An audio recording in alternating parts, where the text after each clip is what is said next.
Қазақстан Республикасының президенті Нұрсұлтан Назарбаев 26 сәуір күні өтетін президенттік сайлауда өз кандидаттығын ұсынатын болды.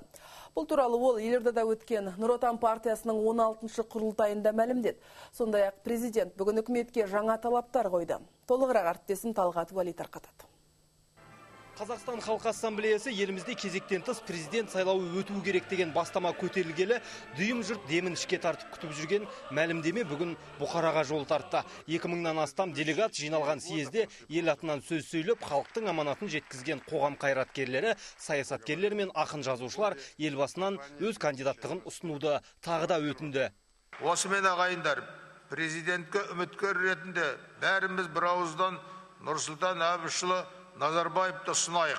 Абылай ханды көтергенде сонда Қабанбай айтыпты: хан біреу, қалғандары тіреу болу керек деп.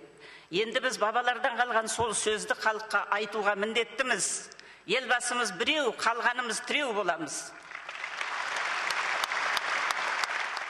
Ел атынан сөз алған аузы дуалы айтыскерлер болса, ақынға қара сөзден өлең оңай екендігін айтып, ел тілегін шумақтата жеткізді. Мына жол бабалардан жалғасқан із, жатпайды қын түбінде алмас нағыз. Қашанда жаныңызға тірек болған, қолдаңыз, ұлтыңызды қорғаштаңыз. Қаншама асулардан адастырмай, аман сау алып өткен марғасқанбыз. Тағдырын жұртым сізге тапсырып тұр, тәуекел тағы да бір жол бастаңыз.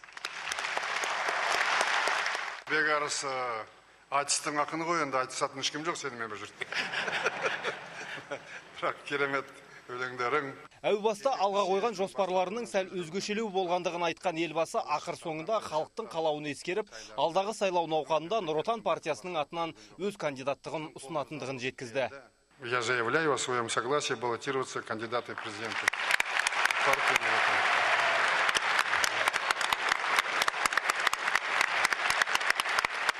Алайда елбасы сайлаудан кейін үкіметке тың тапсырмалар міндеттелетінін баса айтты. Ел экономикасын арттыру, халықтың әлеуметтік ахуалын көтеру, жемқорлықпен күрес, ауыл шаруашылығын дамыту мен жаңа технологияларды меңгеруге жіті көңіл бөліну керек деді президент. Заңның қадағалануы басты міндет. Оған бағынбаса, министрге де, әкімге де аяушылық жоқ деді ол.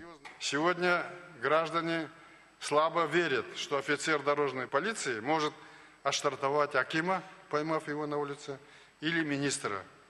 Я не говорю о Касымове, министр МВД, там вообще, наверное, отбегать будет от него.